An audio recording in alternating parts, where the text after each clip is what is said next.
पिछले कोई 12 दिन तो हो गए है मशरक़ वुस्ता में जी अग लगी हुई है। उसी बारे च आप अज की गलबात भी करांगे क्योंकि मशरक़ वुस्ता की ज़मीन इस वेले जो ना वो इंसानियत के एक बदतरीन दौर तो लंघदी पई है। एक पासे सहूनी रियासत की वैशियाना बंबारी भी हैगी है और दूसरे पासे अमरीकी साम्राज्य की एक खुली पुश्तपनाही भी हैगी है जिन्हें पूरे खिते नूं एक दहकदी हुई भट्टी दे विच पाया होया है। लेबनान तो लैके तहरान तक और इराक के समुद्रां तो लैके खलीजी रियासतां तक बंदरगाहां तक हर पासे बारूद की एक बू हैगी है और मासूमा का लहू हैगा। अच्छा, ये महज एक इलाकाई तनाज़ा नहीं हैगा बल्कि एक मुनज़म कतलेआम हैगा जिहदी मनसूबाबंदी जिहड़ी हैगी है वाशिंगटन के ऐवानां दे विच कीती गई है और इहदे उत्ते अमल दरामद इजराइल के खूनी हत्थां नाल हुंदा पिया। लेबनान जिहड़ा कि कदी अमन का गहवारा सी अज इजराइल के जिहड़े मज़ाइल ने उन्हां दी इजाद विच आ चुके हैं। सहूनिया ने सारी जिहड़ियां इखलाकी हदां सी वो पार करते हुए बैरूत नूं जिहड़ा मरकज़ हैगा उत्थे उन्होंने निशाना बनाना शुरू कर दिता है और रिहायशी इमारतों के उत्ते डिगदे हुए बंब जिहड़े है और मासूम बच्चों और बुजुर्गों की जान लेंदे पे।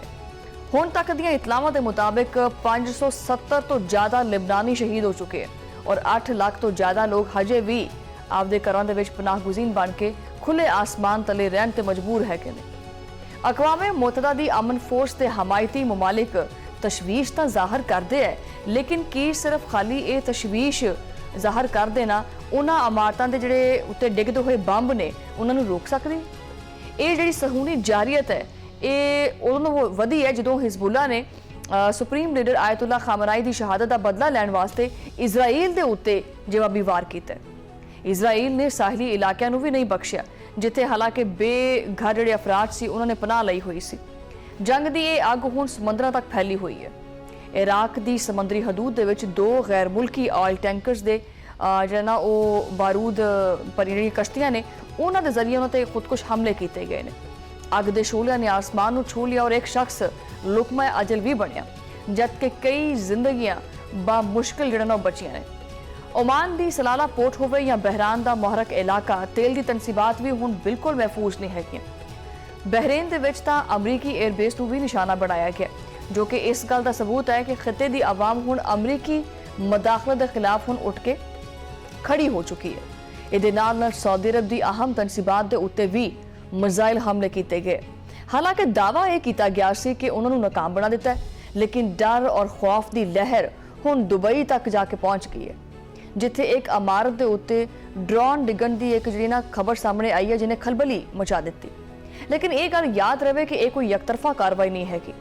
हिजबुल्ला और ईरान ने मिल के तारीख का पहला मरबूत और वड्डा हमला इजराइल के उत्ते कर दिता है। तेल अबीब के नवाह के जिहड़े इलाके ने उन्हां दे विच इजराइली मिलिटरी एजेंसी का हैडकुआटर हुण महफूज नहीं हैगा। जिहड़ा इजराइली समझते सी ना कि असीं आयरन डोम बना लिया है और असीं अपने आप असीं बड़े जदीद हाँ और सानू कोई भी बंदा टारगेट नहीं कर सकता, वो हुण भजदे नासते फिरते है। ठीक है, और उन्हां दा दिफाई जिहड़ा निज़ाम है उहदा जिहड़ा गरूर सी वो बिल्कुल ही खाक च मलिया मेट हो चुके इजराइली जिहड़ा मीडिया हैगा इजराइली वो खुद एतराफ़ करता पिया कि ये उन्हां वास्ते एक किस्म का डराउना ख्वाब बन चुके। ईवन के इजराइली जिहड़े हैगे ने वो भी इस जंग के खिलाफ गलबात करते पे ने कि ये काम शुरू करन दा इहदा तुक की बनदा सी। इत्थे ये चीज़ वाज़ह की जाए कि हुण सिर्फ जिहड़ा दफा है ना वो कहंदे ने जी असीं नहीं करांगे बल्कि इजराइल नूं एक ऐसी सज़ा देवांगे कि वो याद रखेगा। ये मौकफ सामने आया है ईरान का। दूसरे पासे अमरीकी सदर जिहड़ा डोनाल्ड ट्रंप हैगा ਉਹਦਾ कोई सिर पैर ही नहीं हैगा किसी गल का। वो आपदियां जिहड़ियां रवायती बड़कां हैगियां ने उहदे तो बाज नहीं आता। वो कहते हैं कि जी ईरान दे विच असीं कुछ छड्डिया ही नहीं हैगा। यानी चेक करो कि ईरान दे विच कोई ऐसी जगह नहीं छड्डी है, कोई ऐसा टारगेट नहीं छड्डिया, असीं सारे अहदाफ पूरे कर ले ने ते हुण जिहड़ी जंग है ना वो असीं छेती खत्म कर देंगे। ये डोनाल्ड ट्रंप का दावा है कि ईरान दे विच कुछ नहीं बचिया तो वो दावा करते पे ने जी कि ईरानी बहरिया फजाइया असीं तबाह कर दी है। लेकिन कि ट्रंप नूं नज़र नहीं आता कि तहरान के धमाकों के बावजूद ईरानी कौम का हौसला कितना बुलंद है, वो अज भी हिमालय तो ज़्यादा बुलंद है। और इत्थे एक गल कोट करना बड़ा जरूरी है कि एक वीडियो मेरी नज़र तो गुजरी वैसे जिथे ईरानी आवाम जिहड़ी है वो एक खुले मैदान दे विच इकट्ठी हुई है। तुसीं वो वीडियो शायद देखी होएगी। मैं इन्ना हौसला मेरी जिन्नी उम्र हैगी है मैं किसी कौम के इन्ना जज्बा और इन्ना हौसला नहीं देखा। और काबिल तारीफ और काबिल जिहड़ा ना वो सोचण ते मजबूर करने वाली चीज़ है कि एक कौम के इन्ना जज्बा शहादत का इन्ना जज्बा किदां हो सकता है। वो वीडियो अगर मिले तो मैं कहांगी कि जे चला भी दिओ कि उस वीडियो दे विच ईरानी आवाम खुले आसमान थले खड़ोती है और उत्थे बंबारी की आवाज़ आती है और बजाए वो भजन नसन दे एक दूजे के उत्ते डिगण की बजाए वो अल्लाह अकबर दे जिहड़ा ना वो नारे लाते हैं। ऐसे जज्बेदारी जी कौम हैगी ना उहदे नाल ट्रंप मत्था ला के बैठा हुआ है। बहरहाल ट्रंप का यह कहना है कि जो भी वो चाहणगे वो जंग खत्म कर सकते हैं, मतलब ये ਉਹਦੇ ਵਾਸਤੇ ਉਹਦੇ ਕੰਟਰੋਲ 'ਚ ਹੈਗਾ। ਇਹ ਪਤਾ ਨਹੀਂ ਕਿਹਨੂੰ ਚੂਨਾ ਲਾਉਣ ਦੀ ਕੋਸ਼ਿਸ਼ ਕਰਦਾ ਪਿਆ। ਉਹਨਾਂ ਦੇ ਇਸ ਤਕਬਰਾਨਾ ਲਹਿਜੇ ਦੀ ਅਕਾਸੀ ਕਰਦਾ ਹੈ। ਕੋਈ ਸਮਝਦੇ ਨੇ ਕਿ ਚੰਦ ਹਫ਼ਤਿਆਂ ਦੀ ਬੰਬਾਰੀ ਔਰ ਇੱਕ ਕਦੀਮ ਤਹਿਜ਼ੀਬ ਔਰ ਇੱਕ ਜੁਰਤਮੰਦ ਕੌਮ ਨੂੰ ਉਹ ਚੁਕਾ ਦੇਗਾ। ਇਹ ਉਹਦੀ ਬਹੁਤ ਵੱਡੀ ਪੁੱਲ ਹੈ, ਇਹ ਉਹਦੀ ਪੁੱਲ ਹੈ। ईरान ਦੇ 58 ਬਹਿਰੀ ਜਹਾਜ਼ ਤਬਾਹ ਕਰਨ ਦਾ ਦਾਅਵਾ ਕਰਨ ਵਾਲਾ ਸ਼ਾਇਦ ਇਹ ਭੁੱਲ ਗਿਆ ਹੈ ਕਿ ਨਜ਼ਰੀਆਤ ਜਿਹੜੇ ਹੁੰਦੇ ਨੇ ਉਹਨਾਂ ਨੂੰ ਸਮੁੰਦਰ ਦੇ ਵਿੱਚ ਨਹੀਂ ਡੁਬੋਇਆ ਜਾ ਸਕਦਾ।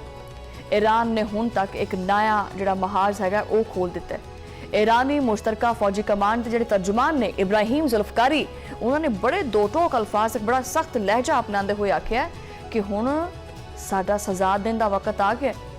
तेल दीयां जिहड़ियां ये कीमतां मसनूई तरीके नाल घट करन दा जिहड़ा ख्वाब देखदे पे ने ना, हुण जनाब वो $200 बैरल वास्ते तैयार हो जाण। ये उन्होंने खुली धमकी दी है कि हुण डॉलर जिहड़ा वो $200 फी बैरल तक जाएगा और आबनाए हुरमस तो एक जिहड़ा कतरा हैगा ना वो भी असीं लंघण नहीं देना ਜਦੋਂ तक ईरान नूं उहदा हक नहीं मिलता। अच्छा, ईरान ने सिर्फ मैदान जंग दे विच नहीं बल्कि डिजिटल दुनिया दे विच भी वार करन दा ऐलान कर दिता है। गूगल हो गया, माइक्रोसॉफ्ट हो गया और होर भी जिहड़ियां अमरीकी टैक कंपनियां ने वो हुण अमरीका दे निशान ईरान दे निशाने दे उत्ते ने। ईरान ने बिल्कुल निशाना बनिया होया है उन्हां अमरीकी कंपनियां दे उत्ते। ਇਹ ਮੁਆਸ਼ੀ जंग अमरीका नूं ਇਹਦੇ ਆਪਦੇ ਘਰ ਦੇ ਵਿੱਚ ਹੀ ਜ਼ਖਮੀ ਤੇ ਲਹੂ ਕਰ ਦੇਗੀ। ਅਮਰੀਕਾ ਔਰ ਇਜ਼ਰਾਈਲ ਖੁਦ ਨੂੰ ਇਨਸਾਨੀ ਹਕੂਕ ਦਾ ਬਹੁਤ ਵੱਡਾ ਆਲਮਬਰਦਾਰ ਕਹਿੰਦਾ ਹੈ, ਲੇਕਿਨ ਇਹਦੇ ਕਰਤੂਤ ਤਾਂ ਵੇਖੋ। ईरान ਦੇ ਇੱਕ ਸੂਬੇ ਦੇ ਵਿੱਚ ਤਕਰੀਬਨ 52 ਸਕੂਲਾਂ ਨੂੰ ਨਿਸ਼ਾਨਾ ਬਣਾਇਆ ਗਿਆ। ਇਹ ਕਿਹੜਾ ਇਨਸਾਨੀਅਤ ਹੈ? ਮਾਸੂਮ ਬੱਚਿਆਂ ਦੇ ਸਕੂਲਾਂ ਦੇ ਉੱਤੇ ਬੰਬਾਰੀ ਕਰਨਾ ਇਹ ਕਿਹੜੀ ਬਹਾਦਰੀ ਹੈ? ਵੈਸੇ ਤਹਿਰਾਨ ਦੇ ਵਿੱਚ ਬੈਂਕਾਂ ਦੇ ਉੱਤੇ ਹਮਲੇ ਕਰਨਾ ਔਰ ਇੱਕ ਮੁਲਾਜ਼ਮ ਨੂੰ ਸ਼ਹੀਦ ਕਰ ਦੇਣਾ। ईरान का यह कहना है कि 10,000 तो ज़्यादा शहरी मकामात नूं निशाना बना चुके हैं और इहदे नाल नाल लौरिस्तान दे विच एक रिहायशी इमारत दे उत्ते 1 टन वजनी बंब डिग्या। खुशकिस्मती है कि वह फटिया नहीं, वरना उत्थे सिर्फ और सिर्फ लाशां ही लाशां होणियां सी हर पासे। अच्छा, ये है वो जमहूरीयत जो कि अमरीका पूरी दुनिया दे विच फैलाउणा चाहता है। जदों दा 2026 शुरू होया है, अमरीका ने पता नहीं ऐसी किहड़ी चीज़ खा के इस साल का आगाज़ किया सी कि इनू अपनी जिहड़ी अकल है वही ठिकाने नहीं आती थी। दूसरे पासे ईरानी सदर मसूद ने वाजे कर दिता है कि अमन का रास्ता ये जनाब वाशिंगटन या तलाबीब तो नहीं बल्कि इंसाफ तो होकर लंघदा है। उन्होंने जंग खत्म करने वास्ते 3 बुनियादी शर्तां रखियां। ये 3 शर्तां सुनो किहड़ियां ने। ईरान के जायज़ हकूक नूं तस्लीम किया जाए और उन्होंने होने वाले सारे नुकसानात दा मुआवजा दिता जाए और बैनुल अकवामी जमानत दी जाए कि मुस्तकबिल दे विच इस तरह की जिहड़ी जारियत है ना वो असीं नहीं करनी। ये 3 शर्तां रखियां ने जंगबंदी वास्ते ईरान ने। सदर पेज़ेशकियान ने यह भी आख्या कि हथियार पाना जिहड़ा है ना वो अमरीकियां दा वो ख्वाब है जिहड़ा कि वो आपदे नाल कबर च लैके जाणगे कि वो समझदे हैं ना कि ईरानी जिहड़े ने वो हथियार सिट देणगे, ये ख्वाब कबर तक नाल लैके जाणगे।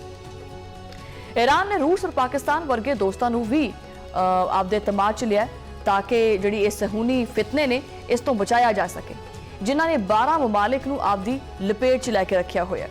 अक़वाम मुत्तहिदा दी सलामती कौंसल हमेशा की तरह एक तमाशा बन के रह गई है।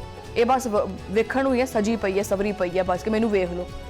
रूस ने जदों जंगबंदी की करारदाद पेश की तां अमरीका ने इहनूं वीटो कर दिता, यानी अमरीका खुद नहीं चाहता कि खून रेजी रुके। दूसरे पासे ईरान दे उत्ते पाबंदियां दी करारदादां जिहड़ा ना वो मिंटां च मंजूर कर लियां जांदियां ने। पाकिस्तान के मुस्तकिल मंदूम आसिम इफ्तिखार ने आलमी ज़मीर नूं झंझोड़दे होए आख्या है कि इस जंग का सब तो वड्डा जिम्मेदार पता कौन है? इजराइल, जिन्दियां उंगलां ते अमरीका नचदा पिया, जिन्हें पूरे खिते नूं तबाही विच पा के रखिया होया। पाकिस्तान ने ईरान की इलाकाई सालमियत की जिहड़ी हमायत है वो करन दा जिहड़ा है ना वो जिहड़ी हमायत है वो साबित करदी है कि मजलूमां दे नाल खड़ी है। हुण दुनिया भी पुछदी पई है कि इस जंग का आखिर अंजाम की होना है। अमरीकी मीडिया 5 मंजरनामे पेश करता पिया, लेकिन वो ये भुलदा पिया है कि ਕੁਦਰਤ ਦਾ ਜਿਹੜਾ ਨਾ ਉਹ ਆਪਣਾ ਹੀ ਇੱਕ ਮਨਸੂਬਾ ਹੁੰਦਾ ਹੈ, ਚਾਹੇ ਉਹ ਮੁਜ਼ਾਕਰਤ ਹੋਣ, ਕਿਆਦਤ ਦੀ ਤਬਦੀਲੀ ਦੀ ਸਾਜ਼ਿਸ਼ ਹੋਵੇ ਜਾਂ ਇਹਦੇ ਨਾਲ ਅੰਦਰੂਨੀ ਇhtਜਾਜ ਦੀ ਕੋਈ ਕੋਸ਼ਿਸ਼ ਹੋਵੇ। ਈਰਾਨ ਨੇ ਇਹ ਚੀਜ਼ ਸਾਬਤ ਕਰ ਦਿੱਤੀ ਹੈ ਕਿ ਦਬਾਅ 'ਚ ਆਉਣ ਵਾਲਾ ਨਹੀਂ ਹੈਗਾ। ਇਸ ਜੰਗ ਦੇ ਵਿੱਚ ਹੁਣ ਤੱਕ 1300 ਤੋਂ ਜ਼ਿਆਦਾ ਈਰਾਨੀ ਔਰ ਸੈਂਕੜੋਂ ਲਿਬਨਾਨੀ ਸ਼ਹੀਦ ਹੋ ਚੁੱਕੇ ਹਨ।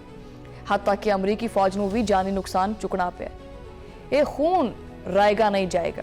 ਮਸ਼ਰਕੇ ਵਸਤਾ ਦੀ ਇਹ ਜੰਗ ਹੁਣ ਇੱਕ ਬੜਾ ਫੈਸਲਾਕੁਨ ਮਰਹਲਾ ਹੈ, ਉਹਦੇ ਵਿੱਚ ਦਾਖਲ ਹੋ ਗਈ ਹੈ। ਇੱਕ ਪਾਸੇ ਉਹ ਤਾਕਤਾਂ ਨੇ ਜੋ ਕਿ ਜ਼ਮੀਨ ਤੇ ਕਬਜ਼ਾ ਕਰਨਾ ਚਾਹੁੰਦੀਆਂ ਔਰ ਦੂਸਰੇ ਪਾਸੇ ਉਹ ਲੋਕ ਨੇ ਜੋ ਕਿ ਆਪਦੀ ਮਿੱਟੀ ਦੀ ਖੁਸ਼ਬੂ ਔਰ ਆਪਦੀ ਆਜ਼ਾਦੀ ਵਾਸਤੇ ਜਾਨ ਦੇਂਦੇ ਪਏ ਹੈ। ਅਮਰੀਕਾ ਔਰ ਇਜ਼ਰਾਈਲ ਜਿੰਨਾ ਚਾਹੇ ਮਰਜ਼ੀ ਜ਼ੁਲਮ ਕਰ ਲੇ, ਤਾਰੀਖ ਗਵਾਹ ਹੈ ਕਿ ਫਤਹ ਹਮੇਸ਼ਾ ਹੱਕ ਦੀ ਹੁੰਦੀ ਹੈ। ਅੱਗ ਜਿਹੜੀ ਇਹਨਾਂ ਨੇ ਲਾਈ ਹੈ ਉਹ ਇੱਕ ਦਿਨ ਇਹਨਾਂ ਦੇ ਆਪਦੇ ਹੀ ਏਵਾਨਾਂ ਤੱਕ ਪਹੁੰਚੇਗੀ। ਬੈਰੂਤ, ਤਹਿਰਾਨ ਔਰ ਗਜ਼ਾ ਦਾ ਲਹੂ ਪੁਕਾਰ ਕੇ ਕਹਿੰਦਾ ਪਿਆ ਕਿ ਸਹੂਨੀਅਤ ਦਾ ਜਿਹੜਾ ਜ਼ਵਾਲ ਹੈ ਹੁਣ ਬੜਾ ਨੇੜੇ ਔਰ ਕਰੀਬ ਆ ਚੁੱਕਿਆ। ਇਹਨਾਂ ਨੇ ਇਹ ਸਿਸਟਮ, ਇਹ ਪੰਗਾ ਤਾਂ ਇਹਨਾਂ ਨੇ ਸ਼ੁਰੂ ਕਰ ਲਿਆ, ਲੇਕਿਨ ਇਹਨਾਂ ਨੂੰ ਹੁਣ ਰਾਹ ਨਹੀਂ ਮਿਲਦਾ ਪਿਆ ਕਿ ਇਸ ਦਲਦਲ ਦੇ ਵਿੱਚੋਂ ਨਿਕਲਣਾ ਕਿਵੇਂ।